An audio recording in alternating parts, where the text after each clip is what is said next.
It's crazy to think that it's been nearly 3 years since I got a new monitor. I've tested some here and there, but they never really replaced my LG monitor. Until now. I recently got the OMEN 27k monitor, which is stacked on paper with crazy good specifications. But is it worth the hefty $400 price tag? Let's see.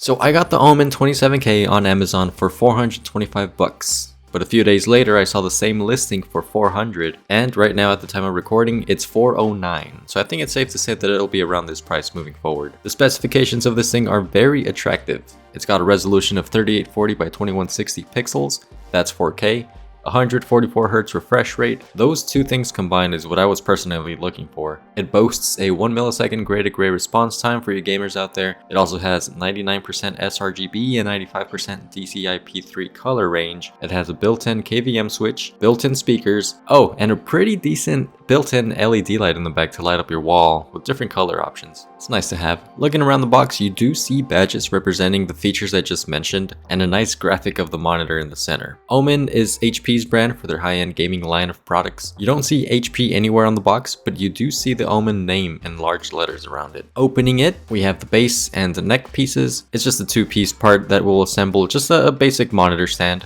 Nothing too complicated here. We have the display itself. It's wrapped with a protective film, and surprisingly, we get quite a few cables. It's a good surprise. Obviously, we have the power cable, but I was not expecting to also receive an HDMI 2.1 cable, DisplayPort 1.4 cable, and a USB 3.2 C to C cable. Basically, the three ways you can connect a device to this monitor, you now have the cables to do it as well. At this price point, I wasn't sure what to expect, but getting these cables included was a nice surprise. And a welcome one. Most of the time you have to provide your own, HDMI cable, DisplayPort. Anyway, assembly is very simple, no tools needed. It's just like any other monitor. You attach the neck part to the base and twist it at the bottom to tighten it. After that, you can carefully attach the display and you can stand it up. Everything clicks into place nicely, and the build quality of the materials is sturdy and secure. At no point did I think this thing was going to fall apart. Taking a step back real quick, I did want to take the opportunity to look around the monitor before we permanently place it on my desk. Looking at the back, we have the power button, the up, down, left, right, and middle buttons to navigate the menu,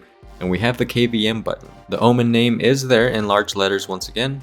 There is a cover that you have to put on if you're not going to mount it. Out of the box, that cover is not on and the mounting screws are exposed. Surrounding that mounting area is the light bar, and right above that to the sides we have the speakers, which we'll demonstrate. We have plenty of video ports here, such as an HDMI 2.0, 2.1, DisplayPort 1.4, USB-C. We also have a USB-B port, two USB Super Speed Type A ports, and a 3.5mm audio jack for headphones or speakers. Those are a lot of connections, more than I know what to do with at the moment. I will say that if you're someone who has a PC, a laptop, a couple consoles, and whatever other device you want to connect, this monitor alone will do without having to alter connections every time you want to switch between devices.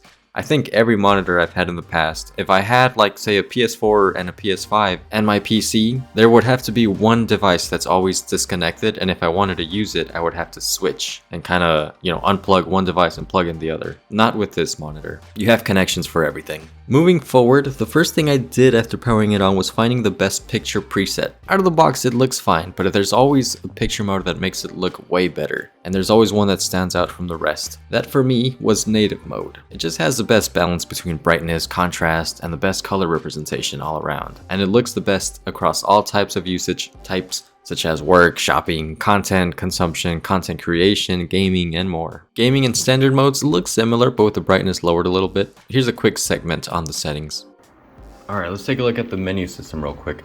So when you hit the middle button in the back right here, in the back right, and then you hit the middle button again, adjust the camera. So you see the first option is gaming, go into adaptive sync, response time, frame rate, crosshair. I haven't really messed with any of these, but I imagine if you want to, play some competitive games, you would want to set this response time to the fastest. Extra lighting, this is for the back. So if you want a random color every minute, static color, you can select what you want. Breathing, color cycle, or just turn it completely off. I have it set to color static, or a static color, sorry. And I have it blue right now, but maybe I'll switch it up and select purple Image, we have brightness, contrast, dynamic contrast, black stretch, sharpness. These I never touched. I just increased the brightness and contrast to 100, and I think it's like that by default if you select the native mode. As you can see, switching between these modes will kind of change how the screen looks a little bit. They're just presets, different brightness and color options with each, but I find that native is the best looking one.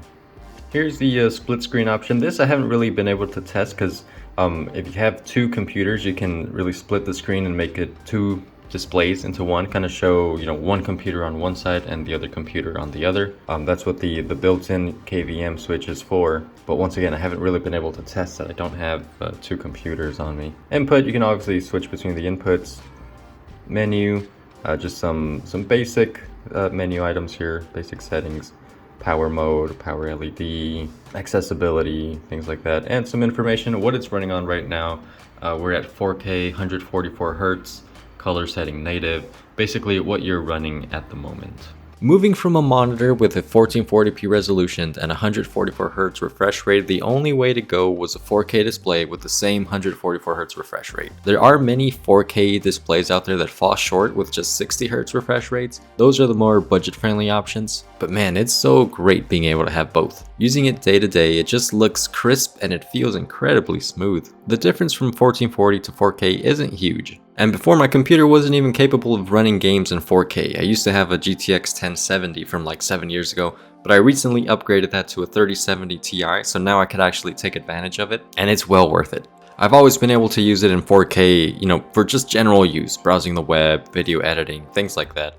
But now I could game in 4K, and it just looks incredible. This is something I don't think I could downgrade from. At work, I just have 1080p 60Hz monitors, and although work is work, I really do miss this display. The resolution allows more to fit on the screen, so you can have multiple windows open and actually have them fit all of the text and graphics nicely without having to adjust them a whole lot. The same number of windows open in a full HD display wouldn't fit because of the resolution, or at least it would feel more crammed. This is why a single monitor replaces two monitors that I had before. I might still use the second one for when I'm editing. It's still nice to have that second display, but we'll see how it goes. Anyway, going into the gaming portion of this video, this monitor makes me want to play more. That basically sums it up. Lately, actually all of 2023 and even most of 2022, I haven't played as much as I'd like. But this monitor kind of reminds me of when I got my first gaming monitor almost 10 years ago and how excited I was to hop on and play after school. Quick shout out to my first gaming monitor. It was the BenQ RL2455HM. I actually made a couple videos on it back in the day. Let me know in the comment section below if you've ever owned this monitor. The video you're watching right now on screen is my video from back in the day. Yeah, it's not very good. I had a blast with that monitor though. With all that said, I hooked up my PS5 and played some Spider-Man 2. It was really satisfying playing on this monitor and swinging on my webs, moving through New York. There was a little side mission I played through while recording this, and the fireworks look crazy good. All the little particles really pop. That was like the perfect mission to play to showcase this new monitor. I also tested the speakers while playing. Have a listen.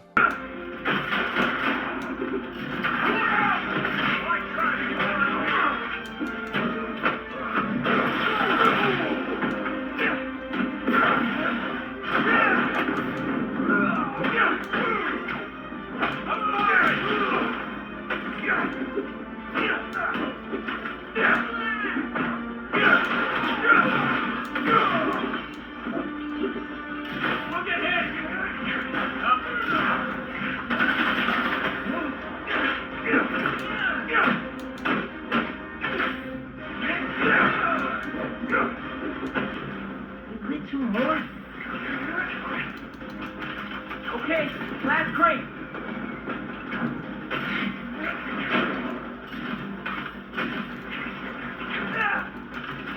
Nice. Wow, really nice. Happy birthday, Lex. Is that you? You guys know I had to drive around Los Santos in GTA 5. We just have a year left before GTA 6 arrives, so our days with GTA 5 are numbered. The video right now shows me playing at 1440p resolution, with mostly very high settings. I feel like for some reason this game had a bit of an orange tint to it. It was sunset for some chunk of the gameplay, but I feel like the orange tint was a little exaggerated. I didn't really notice it with Spider-Man, so it's something I'll look out for. Moving along, I got Cyberpunk on PC and I'm beginning a new journey. It's been a while since I got a new game for PC, so this one will have me hooked for a bit, and it'll allow me to further test the OMEN 27k. We've heard how the speakers sound now, and I'd say they're alright if you're using it to watch a video here and there, say you're learning something and are watching like a tutorial on YouTube. That's perfectly fine. I would still recommend putting on a pair of headphones if you're going to be gaming, consuming content for a long period of time, and video editing. Those are probably the main reasons why I use headphones. Or you can get a nice set of speakers, up to you, but I would really use the built-in speakers kind of as a backup. Moving forward, here are some extra features of the OMEN 27k. It's got some built-in RGB. You can't do much in terms of customization. There are just a number of color options you have to choose from. It looks good. Can't really see it during the daytime if your walls are lit from natural light, but it's definitely something nice to have built in. No USB ports needed, and it's on out of the box. And it looks pretty nice at night. The stand allows you to adjust the screen's height and pivot it as well. You can have it completely vertical for a Twitch chat or something if you're live streaming. Here's some shots of some general use. I plugged in my laptop using the included USB-C cable, and it worked like a charm. This is especially good if you have a MacBook or basically any laptop nowadays with a USB-C port. No need for an HDMI port or any hubs connected to this. It's just a really user-friendly monitor that works great for gaming, work, content consumption, content creation, and just general use. Alright, so that basically covers the monitor. Let me know what you think in the comment section below. I'm really enjoying it so far and I would highly recommend it. I might even have myself a second one over time. Thanks for watching, and as always, Screw you guys, I'm going home.